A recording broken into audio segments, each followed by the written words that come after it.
Daniel Park stood in the grand hall of the Crystal Spire Palace and tried not to look as overwhelmed as he felt.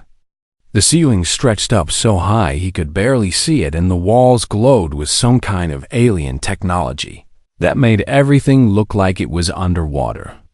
Around him were creatures from dozens of different worlds, all dressed in their finest ceremonial outfits and all following rules he barely understood. He had been a diplomatic attaché for only 6 months. Before that, he had been a translator working in Seattle and living a normal, boring life. Then humanity joined the Galactic Council, and suddenly they needed people who could speak multiple languages, and Daniel found himself on a spaceship heading to Valoria Prime.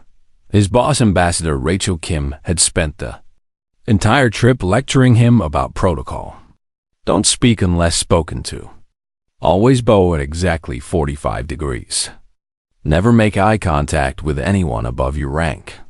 The list went on until Daniel's head hurt from trying to remember it all. Now, he was here at the grand reception for Empress Kalara, and he was doing his best not to mess anything up.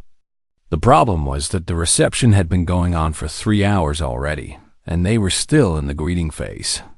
Every single ambassador had to approach the Empress one at a time and recite a formal greeting in the ancient Valor language. It was mind-numbingly boring. Daniel had been standing near the refreshment station for the past 20 minutes. His feet hurt from the formal shoes Rachel had made him wear.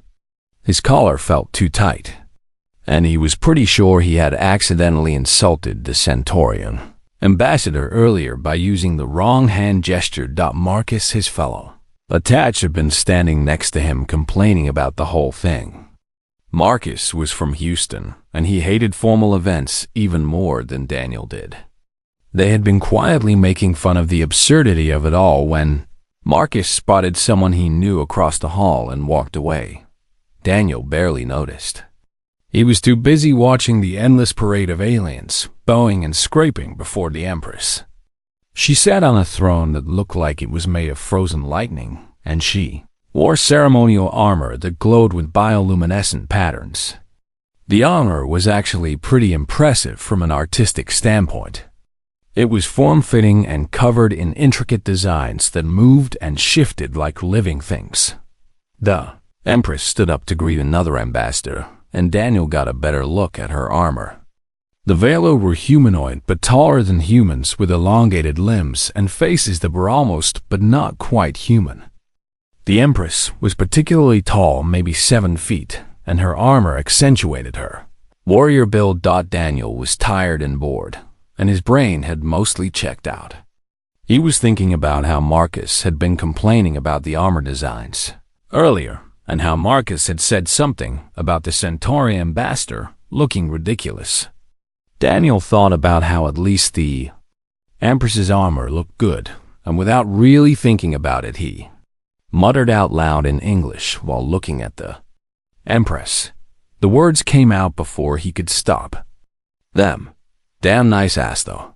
For a moment, nothing happened. Daniel was still staring vaguely in the direction of the throne, and thinking about how much longer this reception was going to last. Then he noticed that the hall had gone completely silent. Every single conversation had stopped. Every alien in the room was staring at him. Oh no. The universal translators. The tiny devices that everyone wore to understand each other. They had picked up his comment and broadcast it to everyone in the hall, including the Empress. Daniel felt his stomach drop. His face went hot and then cold. He wanted the floor to open up and swallow him. He looked around desperately for Marcus, but his fellow attaché was on the other side of the hall, looking just as horrified as everyone else. Rachel Kim was standing near the Empress, and her face had gone completely white. She looked like she was about to pass out, or maybe throw up, or possibly both at the same time. The Empress had frozen in place. She had been in the middle of greeting the Thoraxian ambassador, but now she just stood there perfectly still.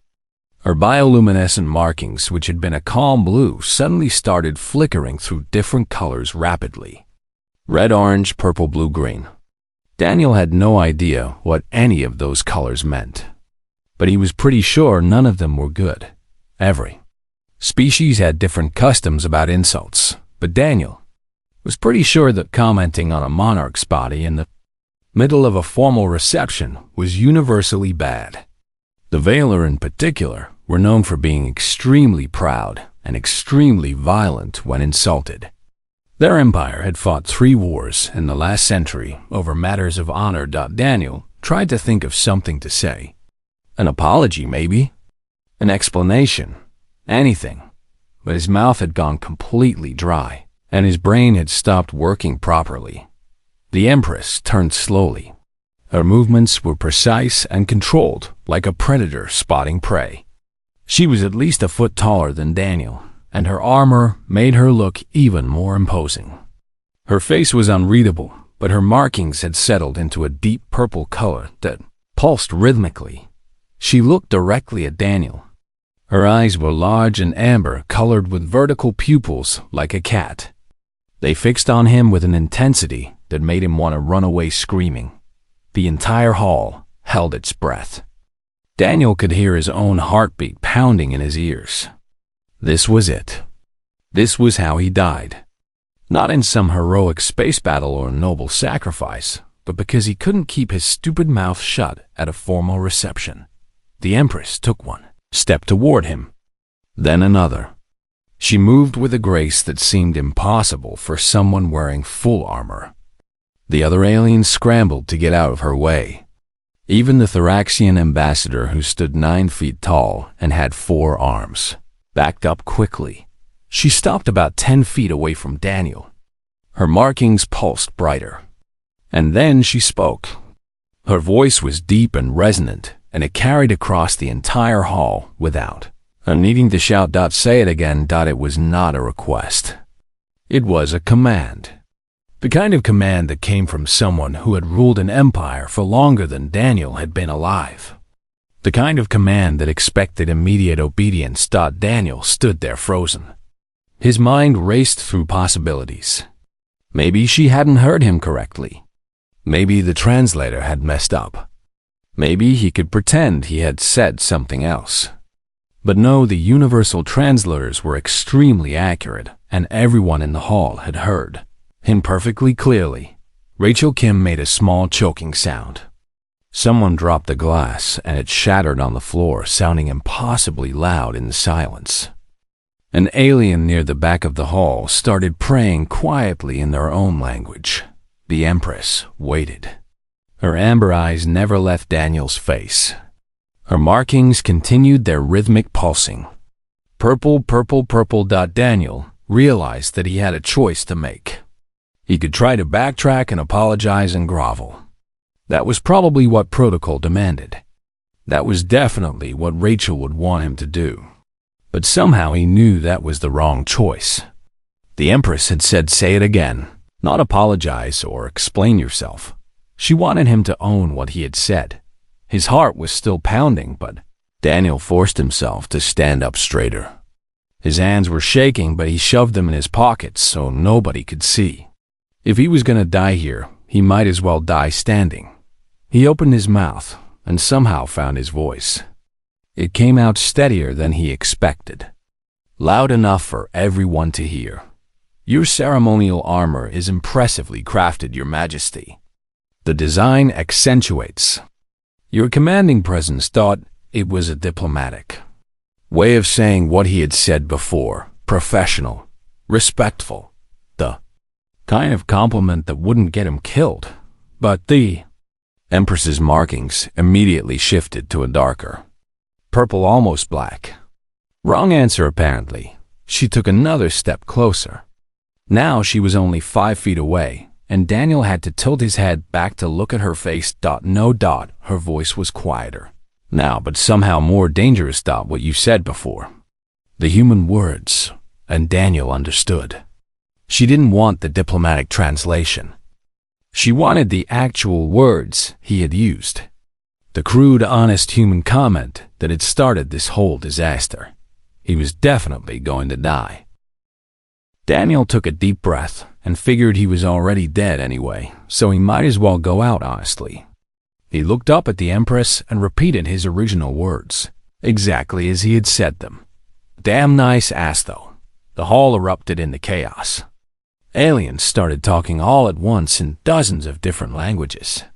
Some of them sounded shocked. Others sounded angry. A few sounded like they were laughing, but Daniel couldn't be sure because alien laughter was hard to identify. The Empress stood completely still. Her markings cycled through colors faster than Daniel could track. Red, blue, green, yellow, purple, orange. They flashed and pulsed like a malfunctioning neon sign. Then suddenly they all turned gold at once. Bright shining gold that lit up the entire air around her. And then she did something that nobody expected. She laughed. It started as a small sound deep in her chest. Then it grew louder and louder until she was throwing her head back and laughing so hard that her whole body shook. The sound echoed through the hall, and every single alien stopped talking to stare at her. Daniel had no idea what was happening. He looked over at Rachel, who looked just as confused as he felt. The other human diplomats were whispering frantically to each other. None of them had ever heard of a Veiler laughing in public before. Especially not the Empress. The Empress finally stopped laughing and looked down at Daniel. Her markings were still gold, and her eyes were bright with something that might have been amusement. 73 cycles. Her voice carried across the hall again. 73 cycles of calculated flattery and political maneuvering and carefully worded compliments. 73 cycles of nobles and ambassadors telling me what they think I want to hear. And this human speaks his mind without filter or fear of consequence.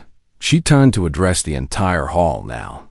I find this refreshing. An older Veiler male stepped forward from the crowd.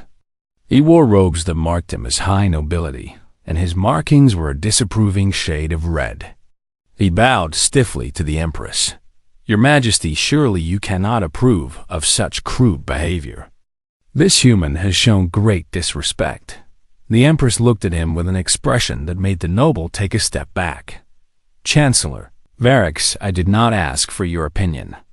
The human spoke honestly. When was the last time anyone in this hall spoke honestly to me? Varix opened his mouth, but apparently couldn't think of an answer. The Empress turned back to Daniel. What is your name, human? Daniel Park, Your Majesty. I'm an attached with the Earth. Diplomatic mission. And do you often comment on the physical attributes of foreign monarchs? Daniel Park. Despite the situation, Daniel felt a weird urge to laugh. The Empress's tone wasn't angry. It was almost teasing. No, Your Majesty. That was definitely a first. And probably a last if I want to keep my job. Or my head. The Empress's markings flickered with what might have been amusement again. I have made a decision. Daniel Park, you will join my private council for the duration of this summit. I wish to learn more about this human honesty. The hall erupted again. This time, the shock sounds were definitely louder. Rachel Kim looked like she might actually faint. She rushed forward and bowed deeply to the Empress. Your Majesty, with all due respect, Mayor Park is very junior in our delegation. Perhaps a more experienced diplomat would be better suited. Empress didn't even look at Rachel. I did not. Ask for a more experienced diplomat. Ambassador Kim. I asked for Daniel Park, unless Earth wishes to insult me by refusing my request. It was a clever trap and everyone knew it. Rachel couldn't refuse without causing a diplomatic incident. She bowed again stiffly. Of course, Your Majesty. We are honored. The Empress nodded once and then turned to leave. As she walked past Daniel, she leaned down slightly and whispered something that only he could hear. Try not to comment on anyone else's anatomy before we speak. Again. Then she was gone, sweeping out of the hall with her guards following behind her. The reception dissolved into frantic conversations. Daniel stood there trying to process what had just happened. Rachel grabbed his arm, hard enough to leave bruises. My office. Now, the next 20 minutes were some of the worst of Daniel's life. Rachel yelled at him in 3 different languages. She told him he had embarrassed Earth. He had violated every diplomatic protocol. He had probably set back human-Valor relations by decades. And now he was somehow assigned to the Empress's private council, which meant he could do even more damage. Daniel apologized over and over. He tried to explain that it had been an accident, that he thought he was talking to Marcus, that his brain had stopped working properly from exhaustion and boredom. Rachel eventually stopped yelling and just looked tired. What's done is done. You're assigned to the Empress now, and we can't change that without insulting her. So you're going to go to her council meetings, and you're going to be on your absolute best behavior. No more comments about anyone's appearance. No jokes. No casual conversation. Just sit there and nod and speak only when spoken to. Understood. Daniel nodded miserably. The next day, he reported to the Empress's private chambers. He had expected a formal meeting room with lots of advisors and strict protocol. Instead, he was led to a garden on one of the palace's upper levels. The Empress was there alone, sitting on a bench, and looking out at the view of the city below. She gestured for him to sit next to her. Daniel sat carefully, leaving plenty of space between them. You look terrified. The Empress's voice was different here. Less formal. Almost friendly. I'm definitely nervous, Your Majesty. I'm still not sure why you wanted me on your council, because you said what you thought. Do you have any idea how rare that is? She turned to look at him, and her markings were a calm blue now. I have been Empress for 73 cycles. In all that time, everyone who speaks to me is calculating.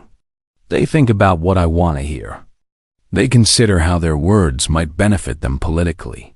They measure every gesture and every phrase. It is exhausting. But you looked at me and said what came to your mind without thought of consequence.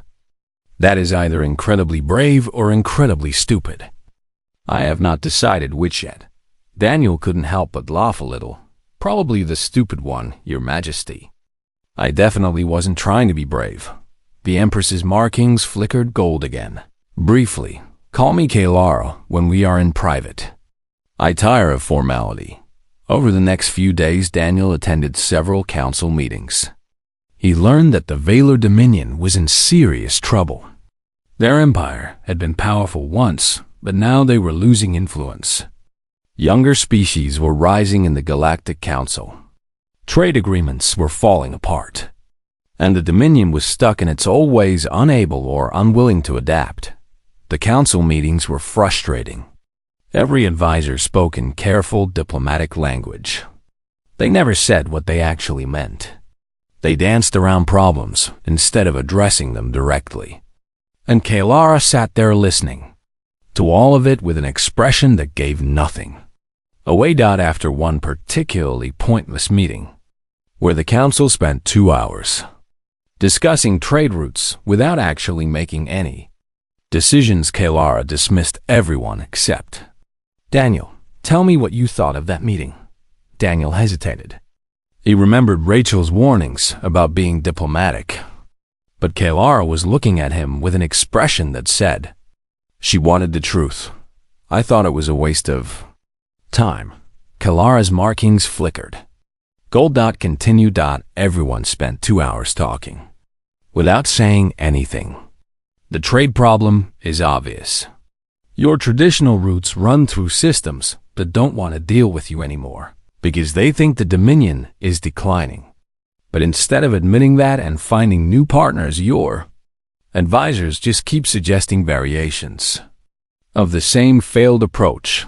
And what would you suggest? Stop trying to maintain old relationships that don't work anymore. Accept that things have changed. Find new allies, even if they're not the prestigious ones. Humanity did that. We went from almost destroying ourselves to joining the Galactic Council in 300 years, because we were willing to change. Kalara was quiet for a long moment. Her markings had shifted to a thoughtful purple dot. My advisors would never speak, so plainly. That's because they're more worried about their positions than about solving problems. No offense, none taken. You are correct. She stood and walked to the edge of the garden. Daniel followed. I know the Dominion is dying, Daniel Park. I have known it for many cycles. But changing our ways means overturning thousands of years of tradition. My people resist change. They believe our old methods are superior simply because they are old. Sometimes old methods stop working. That doesn't mean they were never good. It just means the universe changed.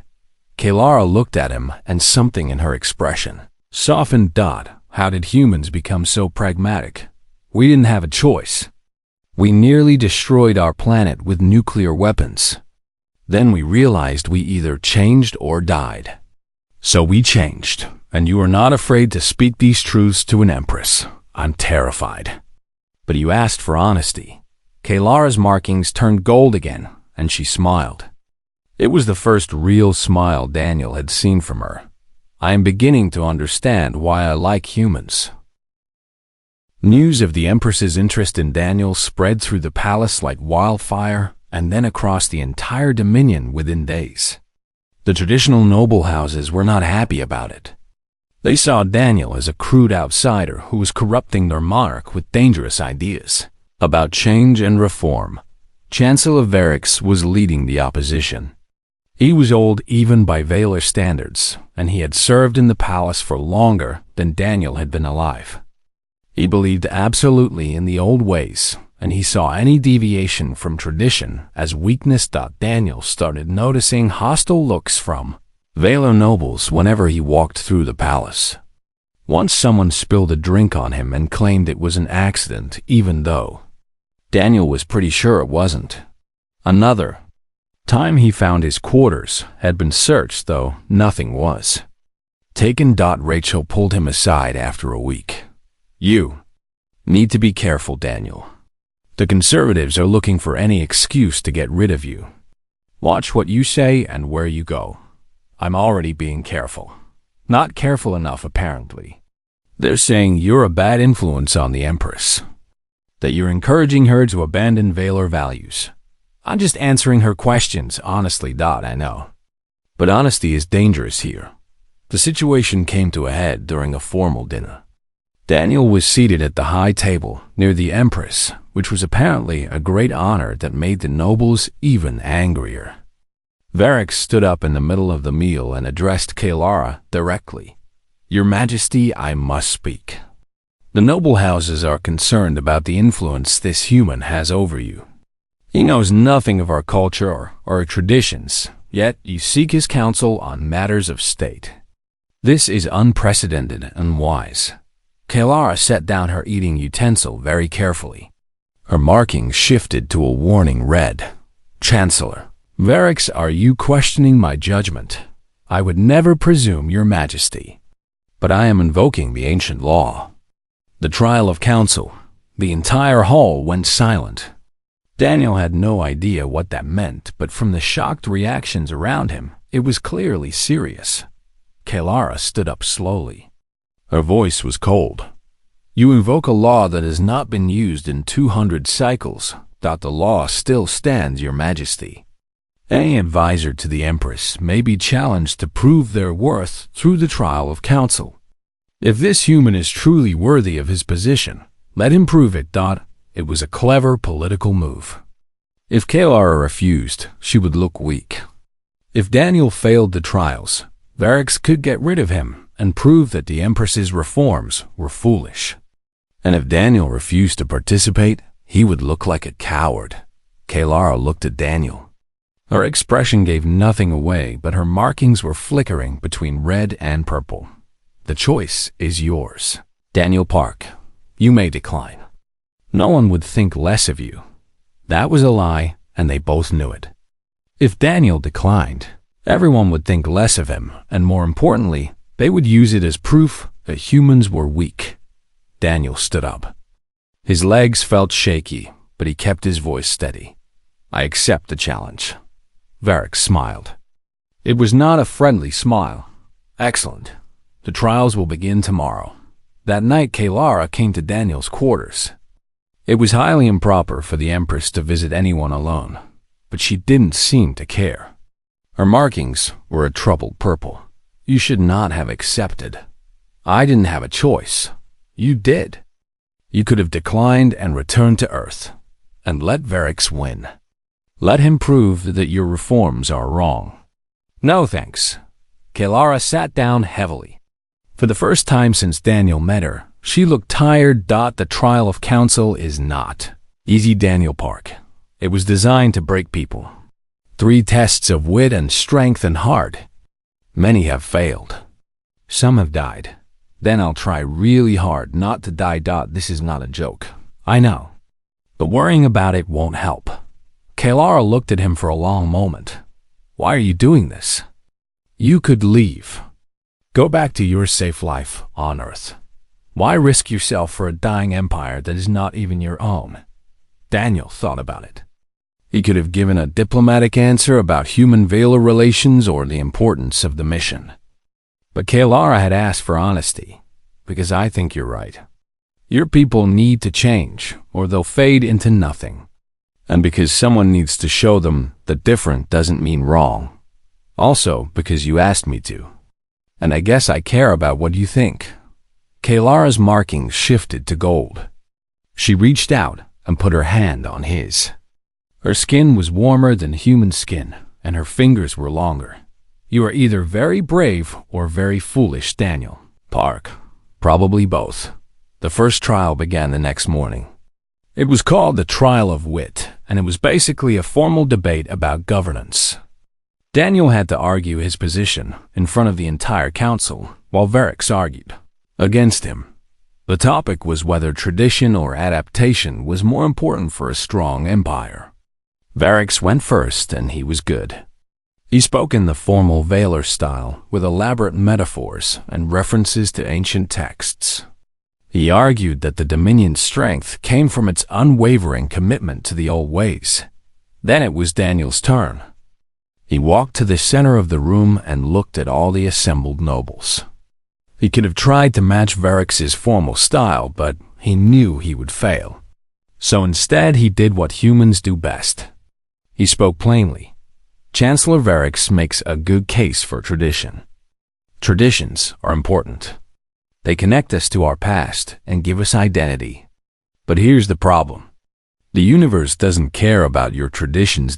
He gestured to the window, where they could see stars and ships moving through space. Out there are hundreds of species.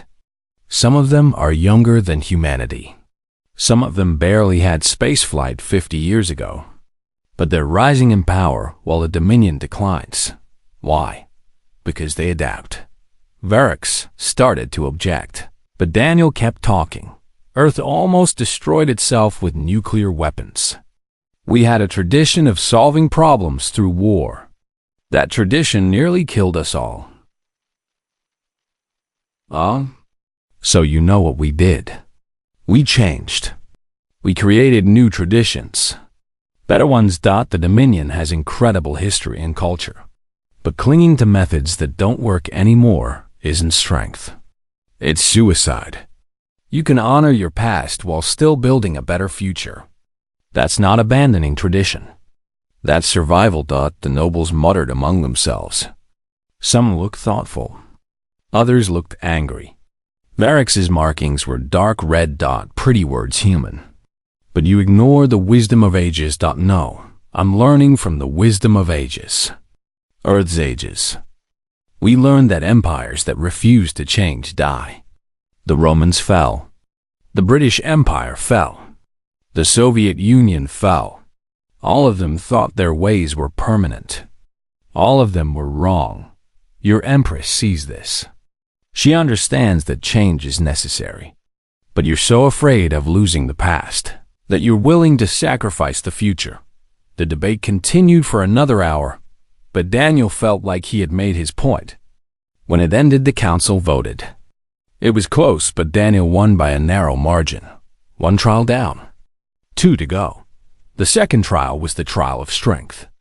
Daniel had to fight a Valar champion in powered exoskeletons. The champion was a military officer named Theron, who stood 7 feet tall and had been training in combat since childhood. Daniel had taken exactly 1 self-defense class in college, and he had spent most of it trying not to get hurt. He was going to get destroyed. The fight took place in an arena. Hundreds of Valor came to watch. Daniel climbed into his exoskeleton and tried to remember anything useful from that self-defense class. The instructor had said something about using your opponent's strength against them. Or maybe that was from a movie. Daniel honestly couldn't remember. The fight began, and Theron came at him like a freight train. Daniel barely dodged the first hit. The second one caught him in the ribs and sent him flying across the arena. The exoskeleton absorbed most of the impact, but it still hurt. Daniel scrambled to his feet. Theron was already coming at him again. There was no way Daniel could match him for strength or skill. But humans had one advantage. They were sneaky. Daniel grabbed a handful of sand from the arena floor and threw it at Theron's face.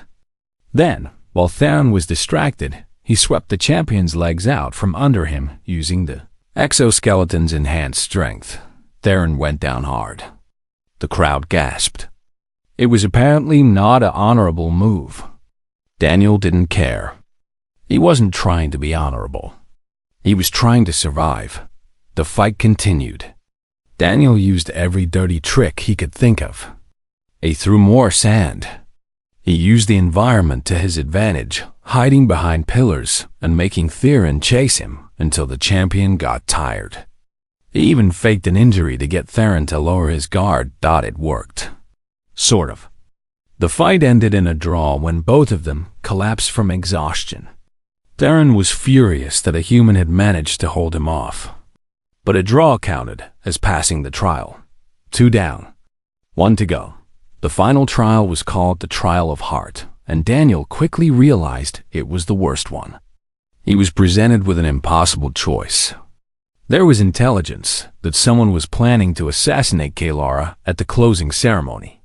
But the only way to stop it was to reveal the source of the intelligence, which would mean exposing Earth's surveillance network and destroying the trade agreement that humanity had spent years negotiating. Save the Empress and hurt Earth, or protect Earth's interests and let Kalara face danger alone. Varix stood there, watching with a satisfied expression. Either choice would prove his point. Either Daniel would sacrifice his own people, showing he was too attached to the Empress, or he would choose Earth, showing he didn't really care about the Dominion. Daniel looked at the information. Then he looked at Varix. Then he made a choice that neither of them expected. Daniel looked at the impossible choice in front of him, and then did something that made Varix's confident expression falter. He smiled. This isn't a test of heart. This is a test of whether I'll follow your rules. He turned to address the assembled council. You want me to choose between protecting Kalara and protecting Earth, but that's a false choice. Here's what's really happening. Someone in this room is planning to kill the Empress, and Chancellor Varix knows about it. The hall erupted in chaos. Varix's markings went bright red. You dare accuse me? I'm not accusing you of planning it. I'm accusing you of using it. You knew about the assassination plot, and instead of stopping it immediately, you turned it into a test. That's not honor. That's complicity. Daniel pulled out his datapad and projected the intelligence files for everyone to see. These files show the assassination plan in detail, but they also show when the information was first detected. 3 days ago. 3 days, and Varix did nothing except wait to use it as leverage. Varix tried to speak, but Daniel kept going. So here's my choice. I'm revealing everything. The assassination plot. The surveillance network. All of it. Because protecting Kalara is more important than a trade agreement, and more important than your political games. He turned to look directly at Varix. You claim to serve your Empress, but you'd rather see her dead than see her empire survive. You'd rather cling to your power than adapt. And that makes you the real threat here. The evidence was damning. The file showed not only the assassination plot, but also communications between Varix and the conspirators. He hadn't planned the assassination, but he had known about it, and delayed acting on the intelligence. The council turned on Varix immediately. His allies abandoned him.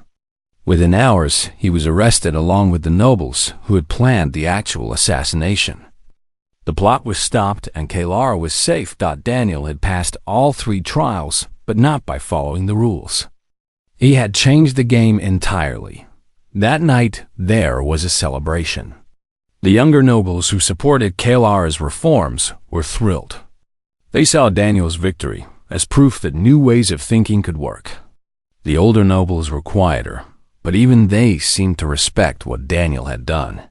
Daniel found Kalara in the garden where they had first talked privately. She was standing at the edge, looking out at the city. Her markings were gold. You took a risk revealing the surveillance network. It was the right thing to do. Rachel is going to kill you when she finds out, probably, that you're alive, so I'll take it. Kalara turned to look at him. Her expression was soft in a way Daniel had never seen before. Why did you really do it?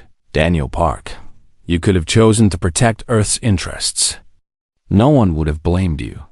Daniel stepped closer. His heart was pounding, but for once it wasn't from fear, because somewhere in the last 2 weeks I stopped thinking about this as a diplomatic mission and started thinking about it as something else. What else? He looked up at her. She was still so much taller than him, but somehow that didn't matter. I think I'm falling in love with you, which is insane. You're an empress, and I'm just some guy who can't keep his mouth shut. But there it is. Kalara's markings flickered through several colors before settling on a deep purple that Daniel had learned meant strong emotion. This is impossible by Valor standards. Empresses marry for alliance, not for affection. No doubt my people will never accept a human consort. Probably not. We barely know each other. Also true. And yet. She reached out and touched his face. Gently. And yet I find myself feeling the same way. You are irritating and irreverent and completely unsuitable. And I cannot imagine governing without you now. So what do we do? Kalara smiled. It was the kind of smile that suggested she had made a decision and nothing was going to change her mind. We do what you suggested. We stop following rules that don't work anymore. The closing ceremony of the summit was the biggest event of the year. Every ambassador was there. Every noble house sent representatives. Even species that normally didn't attend diplomatic functions showed up because rumors had spread that something big was going to happen. Daniel stood on the platform next to the other human diplomats. Rachel kept giving him worried looks. She had heard the rumors too. Kalara entered in her full ceremonial armor. She looked magnificent and terrible at the same time. Her markings were a brilliant gold that lit up the entire hall. She walked to the central podium and waited for silence. She began with the traditional closing remarks. She thanked the ambassadors for attending. She spoke about the importance of cooperation between species. It was all very formal and boring. Then she went off. Script. I have an announcement regarding the future of the Valor Dominion. The hall went completely silent. For too long we have clung to old ways simply because they are old. We have rejected change because we feared it would make us weak. But I have learned in recent weeks that refusing to adapt is the true weakness. Therefore, I am reforming the Dominion's governance. Councils will be open to merit-based appointments rather than noble birthright alone. We will seek new alliances and new methods. We will honor our past, but we will not be imprisoned by it. Murmurs spread through the crowd. Some approving, some shocked. Kalara wasn't finished. I am also making a personal announcement. I am taking consort. The murmurs became shouts. This was unprecedented. Empresses didn't announce consorts publicly. They arranged marriages through careful negotiation. My chosen consort is Daniel Park of Earth. The hall exploded into chaos. Aliens were yelling in dozens of languages. The human delegation looked stunned. Rachel looked like she might pass out again. Daniel felt like he was having an out-of-body experience. This was really happening. Kalara had just announced to the entire galaxy that she wanted him as her consort. Some delegates applauded. Others shouted objections. The Valor nobles were divided. The younger ones seemed excited. The older ones looked horrified. Then something else happened. The rear doors of the hall burst open and Valor military forces poured in. They wore the colors of the traditional houses. Leading them was one of Varix's former allies, a general named Korath. Empress Kalara, you have gone too far. The noble houses cannot accept these reforms. We cannot accept a human consort. Abdicate now, or we will remove you by force. Kalara didn't look surprised. Her markings shifted to battle red. You would threaten your Empress. We would save the Dominion from your madness. The soldiers surrounded the platform. They had weapons trained on Kalara and Daniel. The other ambassadors scrambled to get out of the way. Rachel grabbed Daniel's arm. We need to evacuate now. But Daniel shook her off. He walked to Kalara's side on the podium. If this was happening, he wasn't going to hide. Kalara looked at him and something in her expression softened despite the danger. You should leave. Not a chance. You are either very brave or very foolish, Daniel Park. We've established it's both. Despite everything, Kalara's markings flickered gold for just a moment. General Korath shouted orders. His forces were preparing to storm the platform. Other species' security forces were trying to figure out what to do. It was chaos. Daniel looked at the crowd, at the weapons, at Kalara standing tall and defiant next to him. And he made a decision. He pulled out his communicator and opened a broadcast channel. Not just to the hall, but to the entire galaxy.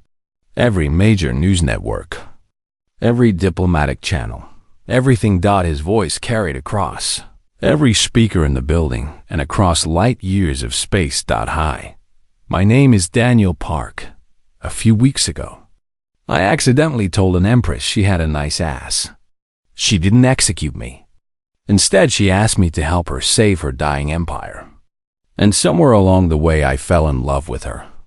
The hall went quiet. Even Korath's soldiers paused. Now, some people think that's wrong. They think an empress should only marry for politics. They think change is weakness. They think humans don't belong in Valor society. But here's the thing about humans. We don't follow rules just because they're old. We question them. We break them when they don't make sense. And we definitely don't let bullies tell us who we can love. He looked directly at the cameras. So, here's what's going to happen. The Empress and I are going to walk out of here. If General Korath wants to stop us, he'll have to shoot us in front of the entire galaxy. And good luck explaining that to your people. It was an insane plan. It violated every principle of military strategy and diplomatic protocol. But it was so audaciously human that it captured everyone's attention. Kalara looked at Daniel. This is your plan. To walk into weapons, fire, and hope. They don't shoot. Yep. You are definitely the foolish one. But she took his hand. Anyway, they walked down from the platform together. Every camera in the galaxy was on them. Korath's soldiers raised their weapons. Fire. But the soldiers hesitated. Killing an unarmed empress and her consort in front of billions of viewers would destroy any claim to legitimacy. Even Korath's most loyal troops wouldn't do it. Before Korath could force the issue, alarms started blaring. Ships were arriving in orbit. A lot of ships. Admiral Rodriguez's voice came over every speaker. This is the Earth Defense Fleet. We have multiple allied vessels with us. Lower your weapons immediately. Daniel grinned.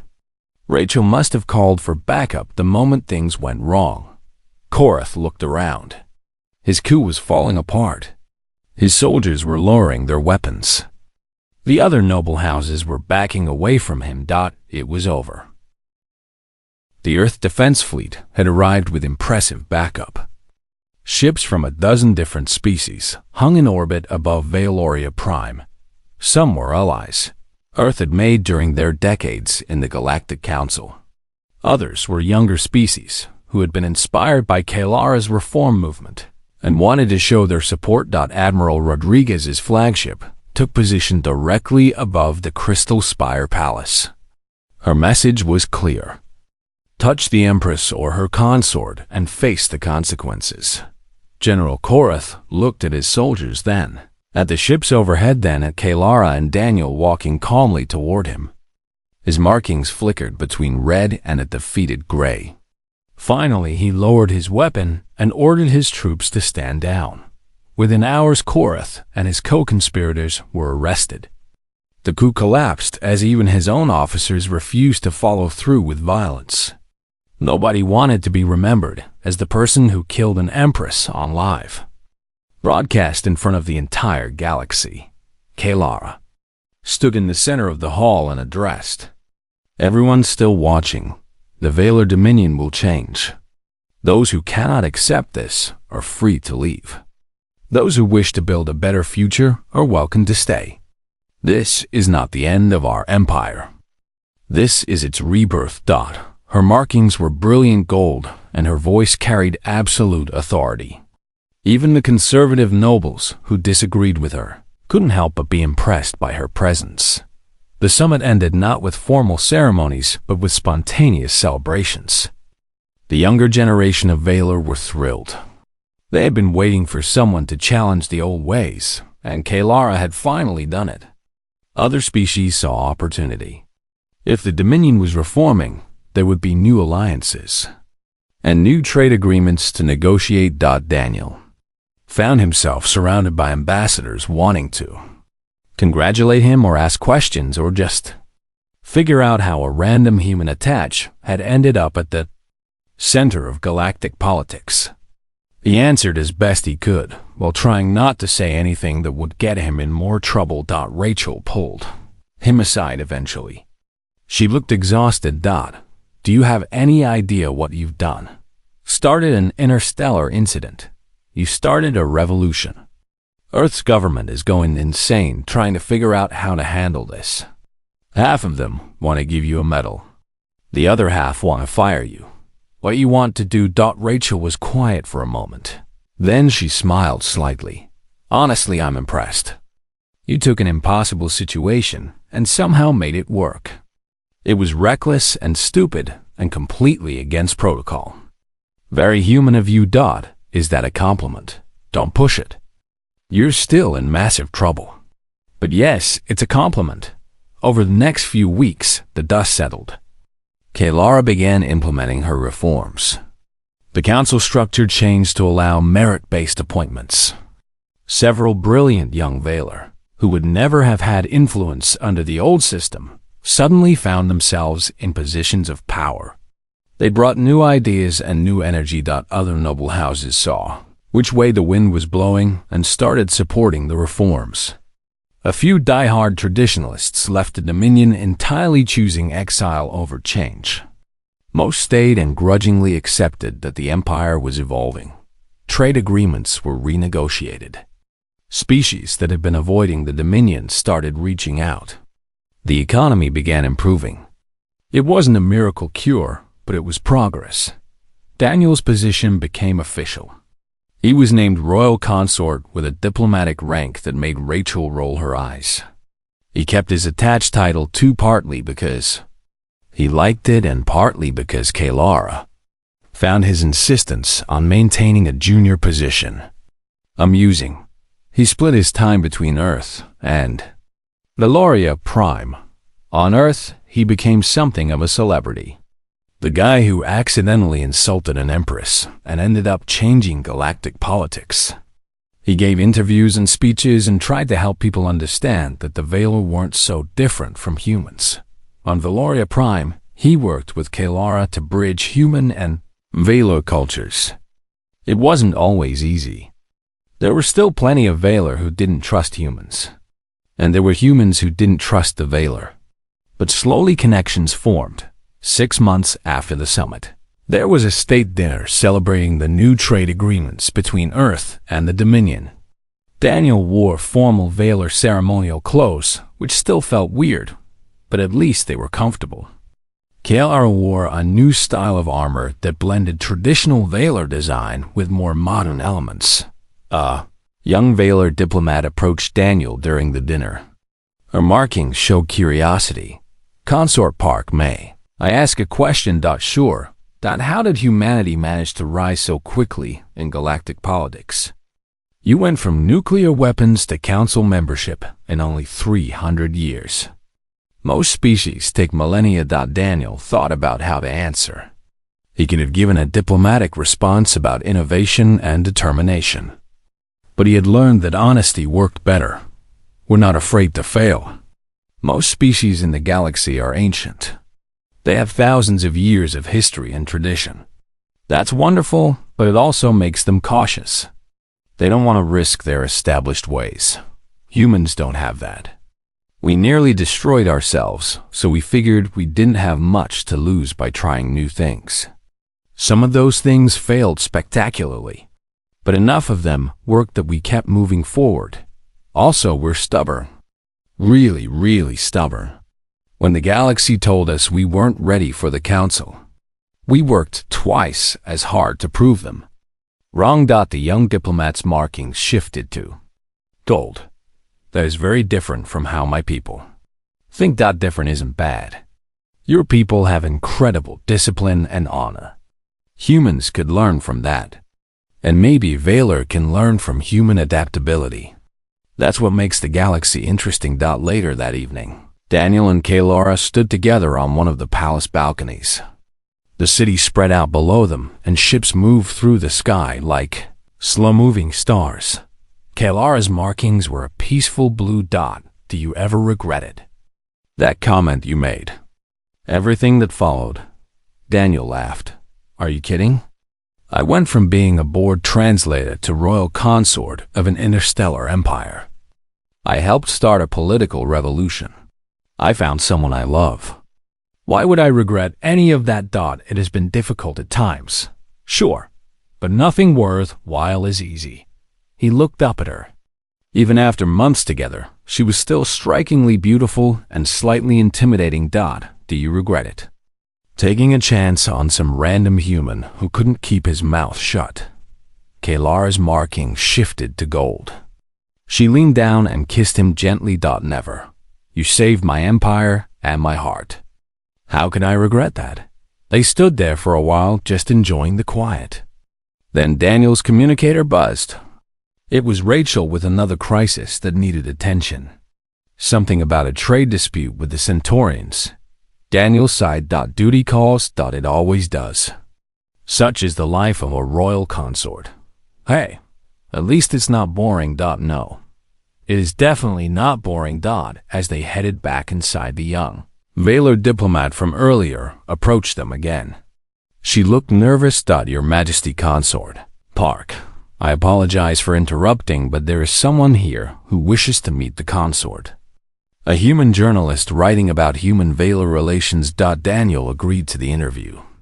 The journalist was a woman from New York who had covered galactic politics for years. She asked the usual questions about how he met Kaylara and what it was like being a royal consort. Then, she asked something unexpected. What advice would you give to other humans working in galactic diplomacy? Daniel thought about it. Be yourself. I know that sounds simple, but it's important. The galaxy has thousands of species with thousands of different customs. You can't master all of them. What you can do is be genuine. Most species appreciate honesty, even when it's uncomfortable. They can tell when you're being fake or overly diplomatic. So speak your mind. Be respectful, but be real. Also, don't be afraid to fail. Humans got where we are by trying things and learning from mistakes. That's our strength. The journalist smiled. That's very different from traditional Diplomatic advice. Traditional diplomatic advice would have told me to never comment on an empress's appearance. But here I am. So maybe traditional isn't always right. After the interview, Daniel found Kaylara in the council chamber reviewing reports. She looked tired, but happy. How was the journalist? Fine. She asked good questions. And what did you tell her? The truth. That being human means being honest and stubborn and willing to break rules that don't make sense. Kaylara's markings flickered gold. You are incorrigible. You knew that when you decided to keep me around. Yes. I did. She set down her work and looked at him. Seriously. Daniel Park, I need to ask you something important. That sounds ominous. It is not. At least I hope not. The traditional Valor bonding ceremony is in 3 weeks. It is the final step to make our union official. Are you certain you want to go through with it? Daniel didn't hesitate. Absolutely. Why would you think otherwise? Because it means giving up your human citizenship. You would become Valor legally. You could never go back. I can still visit Earth, right? Of course. And I'm not giving up anything important. Earth will always be my home world, but Valoria is my home now. You're my home. Kaylara's markings cycled through several colors before settling on the brightest gold Daniel had ever seen. She pulled him into a tight embrace. I do not deserve you. Sure you do. I have a nice ass, remember? She laughed, and it was the most beautiful sound Daniel had ever heard. Say it again. Daniel grinned and looked directly into her eyes. You have a nice ass, Your Majesty. The best in the galaxy. Kaylara kissed him deeply.